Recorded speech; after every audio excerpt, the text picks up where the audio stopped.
परमपिता परमेश्वर, हम आपका हृदय से धन्यवाद करते हैं क्योंकि आप अद्भुत, अनुग्रहकारी और दयालु हैं। और पिता परमेश्वर, आपने कभी भी अपने आप को गुप्त नहीं रखा, बल्कि शुरू से अपने आप को प्रकट किया। और आज तक प्रभु आप अपने आप को पूरी तरीके से प्रकट कर चुके हैं। लेकिन विडंबना इस बात की है कि आज भी मनुष्य आपको देख नहीं पा रहा है, क्योंकि मनुष्य की दशा निरंतर बिगड़ती चली जा रही है, वो विपरीत दिशा में भाग रहा है। हम आपका धन्यवाद करते हैं आपके प्रकटीकरण के लिए। और आपने तरह तरह से अपने आप को प्रकट किया और अंत में अपने पुत्र के द्वारा अपने आप को प्रकट किया।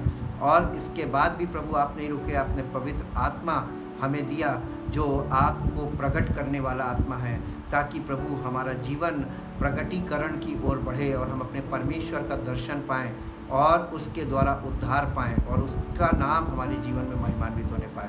आपकी तमाम योजनाओं के लिए जो आपने हमारे लिए बनाई, ताकि हम आपके उस प्रकटीकरण को प्राप्त कर सकें, आपको देख सकें और आपको जान सकें, ताकि आपकी महिमा हमको प्राप्त हो और आपका नाम महिमान्वित होने पाए। धन्यवाद करते प्रभु आपके पवित्र वचनों के लिए और पवित्र आत्मा के लिए। इसके द्वारा आज भी प्रभु आप अपने आप को प्रमाणित करते हैं और प्रकट करते हैं। आज प्रभु आपकी बड़ी सामर्थ हमारे जीवन में और उन लोगों के जीवन में प्रभु जो इन बातों को सुनते हैं, प्रभु जब ध्यान से सुने तो आपकी ओर से ये बातें उन पर प्रकट हों, ताकि उन्हें भी दर्शन मिले और आपकी महिमा हो। यीशु मसीह के नाम से इस प्रार्थना को मांगते हैं, आमीन। जय मसीह की। हम परमेश्वर का धन्यवाद करते हैं क्योंकि वो अद्भुत और अनुग्रहकारी है और उसके काम भी अद्भुत हैं। आज हम एक नई शुरुआत करते हैं एक नए विषय के साथ, और वो विषय है रेवलेशन ऑफ गॉड, परमेश्वर का प्रकाशन। परमेश्वर ने सबसे पहले बाइबल की शुरुआत से ही, व्यवस्था के समय से ही परमेश्वर अपने आप को प्रकट करता चला आया है। और उसके प्रकटीकरण को आज हम इतिहास में भी देख सकते हैं, व्यवस्था में भी जाकर देख सकते हैं। सबसे पहले परमेश्वर ने अपने आप को मूसा पर प्रकट किया था। निर्गमन की पुस्तक 3 अध्याय के पहले पद से पढ़ेंगे। निर्गमन की पुस्तक उसका 3 अध्याय और उसके पहले पद से आपके बीच में पढ़ेंगे, ताकि आप भी इन बातों को खोलें और पढ़ें और देखें परमेश्वर की प्रकटीकरण को, ताकि आपका जीवन उसकी महिमा का कारण हो। निर्गमन की पुस्तक उसका 3 अध्याय और उसके पहले पद से पढ़ेंगे। मूसा अपने ससुर यत्रो नामक मिद्यान के याजक की भेड़ बकरियों को चराता था, और वो उन्हें जंगल की पश्चिमी ओर होरेब नामक परमेश्वर के पर्वत के पास ले गया। और परमेश्वर के दूत ने एक कटीली झाड़ी के बीच आग की लौ में उसको दर्शन दिया, और उसने दृष्टि उठाकर देखा कि झाड़ी जल रही है पर भस्म नहीं होती। तब मूसा ने कहा, मैं उधर जाकर इस बड़े आश्चर्य कर्म को देखूंगा कि वो झाड़ी क्यों नहीं जल जाती। चौथे पद में लिखा, जब यहोवा ने देखा कि मूसा देखने को मुड़ा चला आता है, तब परमेश्वर ने झाड़ी के बीच से उसको पुकारा, हे मूसा, हे मूसा। मूसा ने कहा, क्या आज्ञा। यहाँ पर हम देखते हैं कि परमेश्वर ने पहले अपने आप को प्रकट किया, और जब मूसा उसके उस प्रकटीकरण की ओर बढ़ा, उस दर्शन को देखने के लिए पास से उसकी ओर बढ़ा, उसके पास जा रहा था, तब परमेश्वर ने वॉइस में या आवाज़ देकर उससे बात की। हम परमेश्वर का धन्यवाद करते हैं कि परमेश्वर हमसे खाली आवाज़ों में बात नहीं करेगा, पहले वो हमें अपने आप को प्रकट करता है, ताकि हम जान सकें कि परमेश्वर दर्शन के द्वारा या प्रकटीकरण के द्वारा हमसे बातें करता है। दूसरा, manifestation of God to Israel, परमेश्वर का इज़राइलियों पर अपने आप को प्रकट करने के लिए हम इसी निर्गमन की पुस्तक में आगे देखेंगे कि इसके 13 अध्याय में आएंगे। निर्गमन 13 अध्याय और 13 अध्याय का 21 और 22 पद पढ़ेंगे। निर्गमन 13 अध्याय और उसका 21 और 22 पद यहाँ पर इस प्रकार से लिखा हुआ है। 21 और 22 पद में यहाँ लिखा हुआ है, और यहोवा उन्हें दिन को मार्ग दिखाने के लिए मेघ के खंभे में और रात को उजियाला देने के लिए आग के खंभे में होकर उनके आगे आगे चला करता था, जिससे वे रात और दिन दोनों में चल सके। उसने ना तो बादल के खंभे को दिन में और ना आग के खंभे को रात में लोगों के आगे से हटाया। और 14 अध्याय के 19 पद से हम आपको पढ़ेंगे। तब परमेश्वर का दूत जो इजरायली सेना के आगे आगे चला करता था जाकर उनके पीछे हो गया, और बादल का खंबा उनके आगे से हटकर उनके पीछे जा ठहरा। इस प्रकार वो मिस्रियों की सेना और इजरायलियों की सेना के बीच में आ गया, और बादल और अंधकार तो था, तो भी रात को उन्हें प्रकाश मिलता रहा, और वे रात भर एक दूसरे के पास ना आए। जब ये लोग निकल रहे थे, मूसा की अगुवाई में परमेश्वर इन्हें निकाल रहा था मिस्र से, तो फिरौन की सेना जब पीछा करके पहुंची, तो फिरौन की सेना और इजराइलियों के बीच में परमेश्वर की ने अपने आप को बादल के खंभे में और आग के खंभे में प्रकट किया। जिस प्रकटीकरण के द्वारा वो इनकी अगुवाई करता था, उसी प्रकटीकरण के द्वारा वो इनकी सुरक्षा करने के लिए दुश्मन की सेना के और इनके बीच में आ गया। आज भी परमेश्वर इसी प्रकार से हमारे और आपके बीच में कार्य करता है। अगर आपके पास आँख नहीं है, पवित्र आत्मा के द्वारा हमें देखने की शक्ति मिलती है उन आत्मिक बातों को और उन आत्मिक चीज़ों को जिन्हें हम शारीरिक आंखों से नहीं देख सकते। निर्गमन की पुस्तक उसके 25 अध्याय में आएंगे, ये बहुत इंपॉर्टेंट है। 25 अध्याय में और इसके 9 पद में ऐसा लिखा हुआ, 8 पद में ऐसा लिखा हुआ है, the book of Exodus in English chapter 25 verse 8, वे मेरे लिए एक पवित्र स्थान बनाए। परमेश्वर ने मूसा से अपने लिए निवास स्थान बनाने को जब बोला था, जब परमेश्वर हमें कोई काम देता है तो परमेश्वर हमसे शब्दों में या टेक्स्ट में बात नहीं करता। परमेश्वर हमेशा हमसे पिक्चर मैसेज में बात करता, हमें दिखाता है और दिखा के ही चलाता है, और वो हमें दिखाई देता है जब वो हमारी अगुवाई करता है। और साथ ही साथ जब कुछ चाहता है परमेश्वर तो हमसे कि हम उस काम को करें, तो परमेश्वर उसको दिखाता है, उस नक्शे को। परमेश्वर ने मूसा को पहाड़ पर बुलाया था और वहाँ पर उसको कुछ दिखाया था। परमेश्वर शुरू से मूसा के ऊपर अपने आप को प्रकट करता था और मूसा के सामने अपने आप को प्रकट करके उससे बातचीत करता था। इसीलिए मूसा बहुत जेन्युइन पर्सन रहा परमेश्वर के विषय को लेकर। 8वें पद में, 25 अध्याय के 8वें पद में लिखा हुआ है, और वे मेरे लिए एक पवित्र स्थान बनाएं कि मैं उनके बीच निवास करूं, जो कुछ मैं तुझे दिखाता हूं, अर्थात निवास स्थान और उसके सब सामान का नमूना, उसी के अनुसार तुम लोग उसे बनाना।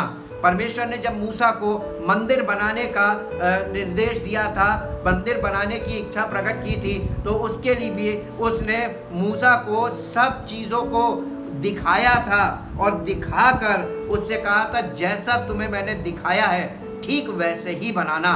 मूसा के पास और कोई लिखित उसके कोई नाप जोक लिखित में नहीं थी और कोई नक्शा नहीं था, कोई डिज़ाइन लिखित में नहीं था, क्योंकि किसी भी चीज़ का डिज़ाइन लिखित में हो ही नहीं सकता, वो हमेशा दिखाया ही जाता है। और इसके बाद 25 अध्याय के 40 पद में फिर परमेश्वर ने इस चीज़ को रिपीट किया, और सावधान रहकर इन सब वस्तुओं को उस नमूने के समान बनवाना जो तुझे इस पर्वत पर दिखाया गया है। फिर मूसा को इस बात में परमेश्वर ने रिमाइंड किया। और फिर निर्गमन की पुस्तक 26 अध्याय के 30 पद में परमेश्वर ने फिर मूसा से बात की और फिर यहाँ पर उसको कुछ कहा।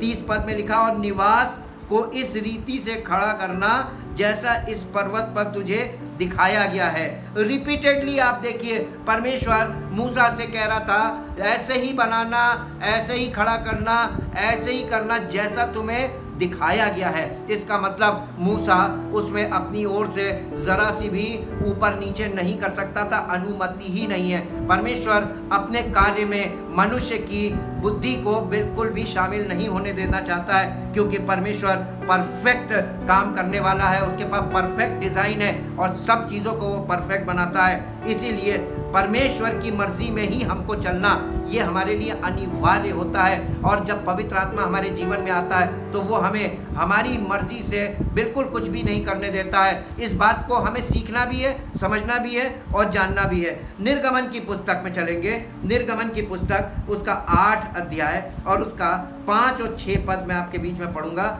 निर्गमन की पुस्तक उसका 8 अध्याय, निर्गमन की पुस्तक उसका 8 अध्याय और उसका 5 और 6 पद यहाँ पर इस प्रकार से लिखा हुआ है, जो मैं आपके बीच में पढ़ूंगा। आप खोल के परमेश्वर के वचन से पढ़ सकते हैं। जब यहाँ पे लिखा हुआ है 5 और 6 पद में 8 अध्याय के, वे स्वर्ग में की वस्तुओं के प्रतिरूप और प्रतिबिंब की सेवा करते हैं। जैसे जब मूसा तंबू बनाने पर था तो उसे ये चेतावनी मिली, देख जो नमूना तुझे पहाड़ पर दिखाया गया था उसके अनुसार सब कुछ बनाना। पर 6 पद में लिखा, पर उन याजकों से बढ़कर सेवा यीशु को मिली, क्योंकि वो और भी उत्तम वाचा का मध्यस्थ ठहरा, जो और उत्तम प्रतिज्ञाओं के सहारे बांधी गई। यहाँ पर कॉन्ट्रास्ट देखिए, मूसा के द्वारा जिस चीज़ की शुरुआत हुई थी, यीशु मसीह उससे ऊपर और उच्च दर्जे की सेवकाई को लेकर आया। तो यीशु मसीह हमसे प्रतिबिंब की सेवा नहीं कराना मांगता, बल्कि परमेश्वर की जो प्रकट जिसको करने आया था, उसी सच्चे परमेश्वर की, जो अपने आप को प्रकट करने वाला परमेश्वर है, अपने आप को जाहिर करता है, उस परमेश्वर की सेवा करने के लिए आया था। इसलिए प्रतिबिंब की सेवा हमें नहीं करनी है, बल्कि परमेश्वर की जो अपने आप को प्रकट करता है। मैं एक जगह और ले चलूँगा आपको, गिनती की पुस्तक में चलेंगे। ये हम इतिहास से व्यवस्था के द्वारा हम देख रहे हैं कि व्यवस्था में साफ साफ चीज़ों को दिखाया गया था और लोगों को आज तक वो चीज़ें क्लियर नहीं हो पाई। गिनती की पुस्तक उसका 14 गिनती की पुस्तक का 21 अध्याय निकालेंगे और 21 अध्याय में हम देखेंगे परमेश्वर यहाँ पर क्या चीज़ कर रहा है। यहाँ पर 21 अध्याय में इसके 4 पद से 9 पद तक पढ़ेंगे। 21 अध्याय के यहाँ पर लिखा है, पीतल का बना सर्प। फिर उन्होंने होर पहाड़ से कूच करके लाल समुद्र का मार्ग लिया कि एदोम देश से बाहर बाहर घूम कर जाएं, और लोगों का मन मार्ग के कारण बहुत व्याकुल हो गया। इसलिए वे परमेश्वर के विरुद्ध बात करने लगे और मूसा से कहा, तुम लोग हमको मिस्र से जंगल में मरने के लिए क्यों ले आए हो? यहाँ ना तो रोटी है ना पानी है, और हमारे प्राण इस निकम्मी रोटी से दुखित है। ये मन्ना के लिए कह रहे हैं कि इस निकम्मी रोटी से हमारे प्राण दुखित हैं। अतः यहोवा ने उन लोगों से में तेज विष वाले सांप भेजे जो उनको डसने लगे, और बहुत से इजरायली मर गए। तब लोग मूसा के पास जाकर कहने लगे, हमने पाप किया है, क्योंकि हमने यहोवा के और तेरे विरुद्ध बातें की हैं। यहोवा से प्रार्थना कर कि वो सांपों को हमसे दूर करे। तब मूसा ने उनके लिए प्रार्थना की। यहोवा ने मूसा से कहा, एक तेज विष वाले सांप की प्रतिमा बनाकर खंबे पर लटका, तब जो सांप से डसा हुआ उसको देख ले, वो जीवित बचेगा। परमेश्वर शुरू से शब्दों में बात नहीं करना, वो मनुष्यों को कुछ दिखाना मांग रहा है और दिखाकर कुछ बताना मांग रहा है। और यहाँ पर भी देखिए, एक सांप, पीतल का सांप बनाकर उसको ऊंचे पर उसने कहा लगा देना, जो कोई जिसे सांप काटे अगर उसको देख लेगा तो वो जीवित बच जाएगा। इसमें केवल विश्वास है, और वो भी देखने वाला विश्वास। जिस विश्वास की चर्चा नए नियम में की गई है वो अंधविश्वास नहीं है, वो देखने वाला विश्वास है कि हम परमेश्वर के पुत्र को जब देखें तो हमें विश्वास हो कि वो हमारा उद्धार करता है। अतः मूसा ने पीतल का एक सांप बनवाकर खंबे पर लटकाया। तब सांप के डसे हुओं में से जिसने उस पीतल के सांप की ओर देखा वो जीवित बच गया। ये जीवित गवाही भी है, और ये वो प्रकाशन है जो आपको नए नियम में भी मिलेगा। यूहन्ना रचित सुसमाचार में मैं आपके साथ चलूँगा, और यहाँ पर इसका वर्णन आया है। ये पीतल का सांप परमेश्वर किसके विषय में वहाँ पर दिखा रहा था, जो नए नियम में इसका वर्णन आता है। और हम इसको 3 अध्याय यूहन्ना रचित सुसमाचार उसके 3 अध्याय में चलेंगे, और 3 अध्याय का 13 से 15 पद तक पढ़ेंगे। यहाँ पर ऐसा लिखा है, कोई स्वर्ग पर नहीं चढ़ा, केवल वही जो स्वर्ग से उतरा, अर्थात मनुष्य का पुत्र जो स्वर्ग में है। और जिस रीति से मूसा ने जंगल में सांप को ऊंचे पर चढ़ाया, उसी रीति से अवश्य है कि मनुष्य का पुत्र भी ऊंचे पर चढ़ाया जाए, ताकि जो कोई उस पर विश्वास करे वो अनंत जीवन पाए। वहाँ पर परमेश्वर ने यीशु मसीह का प्रकाशन दिया था। व्यवस्था में भी जो चीज़ वो दिखा रहा था वो साफ साफ ये दिखा रहा था, अपने पुत्र का प्रकाशन दे रहा था, जिस पुत्र को उसने प्रकट रूप में भेजा और वो प्रकटीकरण उस समय था।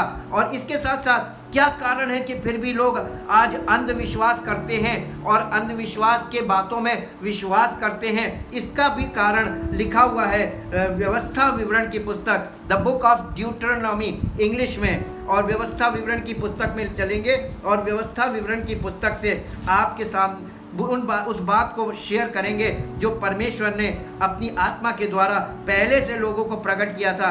व्यवस्था विवरण की पुस्तक उसका 4 अध्याय और 4 अध्याय का अध्याय 4 उसके 15 पद से पढ़ेंगे। अध्याय 4 15 पद से 20 पद तक। इसलिए तुम अपने विषय में बहुत सावधान रहना, क्योंकि जब यहोवा ने तुमसे होरेब पर्वत पर आग के बीच में से बातें की, तब तुमको कोई रूप ना दिखाई पड़ा। परमेश्वर यहाँ पर परमेश्वर का आत्मा कह रहा है कि परमेश्वर ने आग के बीच में से बातें की। ये उसका प्रकटीकरण था या प्रकाशन था। आग को लोग देख रहे थे और वहाँ से परमेश्वर आग में से वाणी आते सुन रहे थे। और यहाँ परमेश्वर क्या कह रहा है, हमें आपको यहाँ पर बहुत ध्यान देना है, क्योंकि जब यहोवा ने तुमसे होरेब पर्वत पर आग के बीच में से बातें की, तब तुमको कोई रूप ना दिखाई पड़ा। कहीं ऐसा ना हो कि तुम बिगड़ कर चाहे पुरुष चाहे स्त्री के, चाहे पृथ्वी पर रेंगने चलने वाले किसी पशु, चाहे आकाश में उड़ने वाले किसी पक्षी के, चाहे भूमि पर रेंगने वाले किसी जंतु, चाहे पृथ्वी के जल में रहने वाले किसी मछली के रूप की कोई मूर्ति खोद कर बना लो, या जब तुम आकाश की ओर आंखें उठाकर सूर्य चंद्रमा और तारों को अर्थात आकाश का सारा तारागण देखो, तब बहक कर उन्हें दंडवत करके उनकी सेवा करने लगो, जिनको तुम्हारे परमेश्वर यहोवा ने धरती के पर के सब देश वालों के लिए रखा है। और तुमको यहोवा लोहे के भट्टे सरीखे मिस्र देश से निकाल ले आया है, इसलिए कि तुम उसका प्रजारूपी निज भाग ठहरो, जैसा आज प्रकट है। यानी परमेश्वर को इस बात का डर था कि परमेश्वर के उस प्रकाशन को ये लोग नहीं समझ पाएंगे, और ये तमाम तरीके की। और रोमियो की पत्री उसका 1 अध्याय और 18 पद से पढ़िए तो परमेश्वर खुद वहाँ पे कह रहा है कि परमेश्वर ने अपने आप को इन लोगों के सामने प्रकट किया, लेकिन इन्होंने अपने अपने मन में बुरे विचार किए, व्यर्थ विचार किए, और परमेश्वर की सच्चाई को मूर्तियों की और रेंगने वाले जंतुओं की मूर्त की समानता में बदल डाला। ये मानव जाति का पाप शुरू से चला आ रहा है और व्यवस्था में इसके बारे में वहां पे प्रकट है। व्यवस्था विवरण की पुस्तक उसके 18 अध्याय में आएंगे और उसके 14 पद से पढ़ेंगे। वे जातियां जिनका अधिकारी तू होने पर है, परमेश्वर का आत्मा यह इजराइलियों से बात कर रहा है और कह रहा है वे जातियां जिनका अधिकारी तू होने पर है, शुभ अशुभ मूर्तों के मानने वालों और भावी कहने वालों की सुना करती है। आज भी यही दशा है, परंतु तुझको तेरे परमेश्वर यहोवा ने ऐसा करने नहीं दिया। तेरा परमेश्वर यहोवा तेरे मध्य से अर्थात तेरे भाइयों में से मेरे समान एक नबी को उत्पन्न करेगा, तू उसी की सुनना।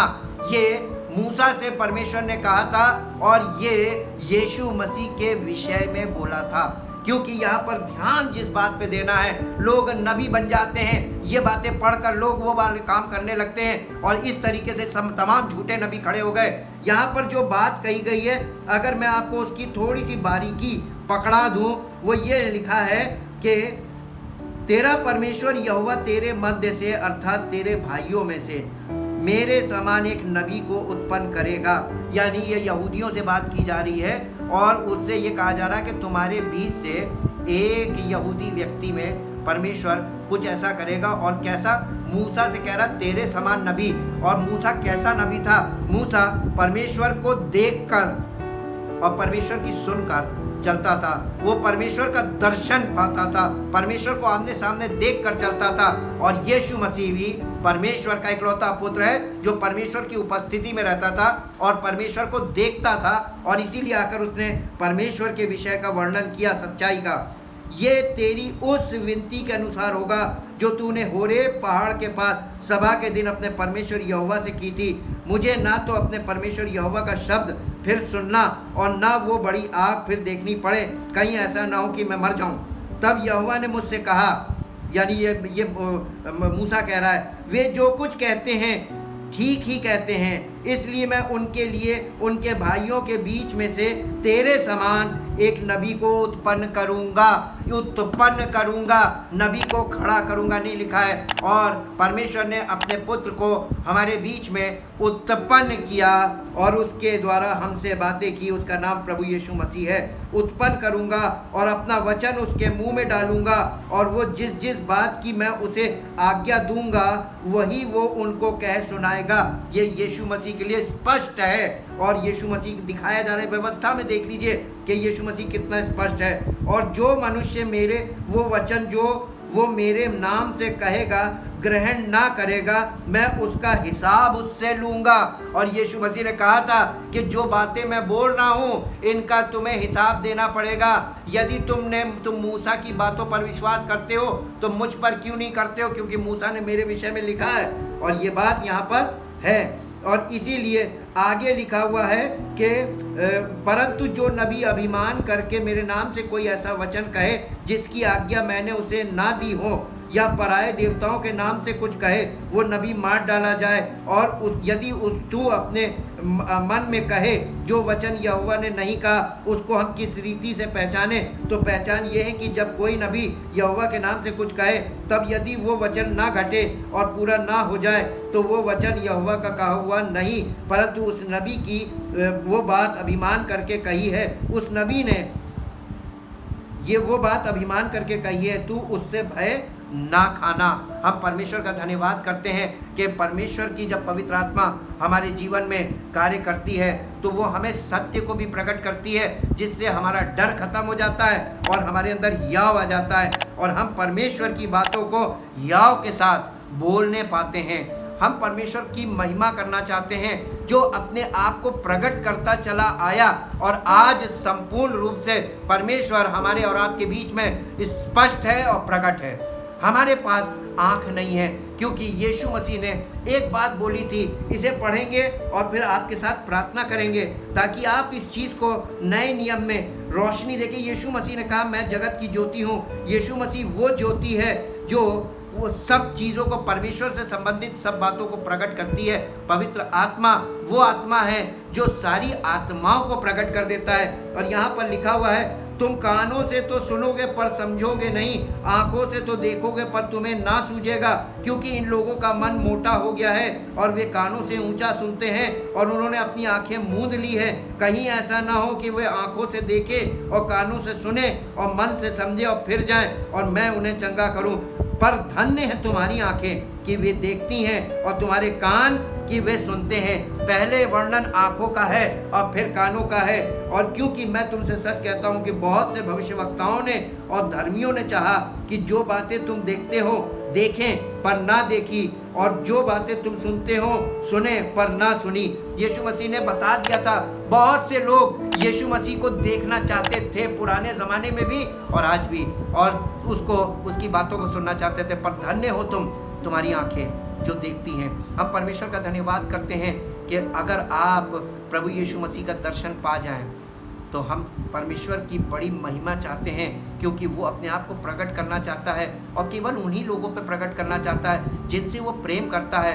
और यीशु मसीह ने कहा था, मेरी भेड़ें मेरा शब्द सुनती हैं और वो मुझे पहचानती हैं, पराई के पीछे नहीं जाएंगी।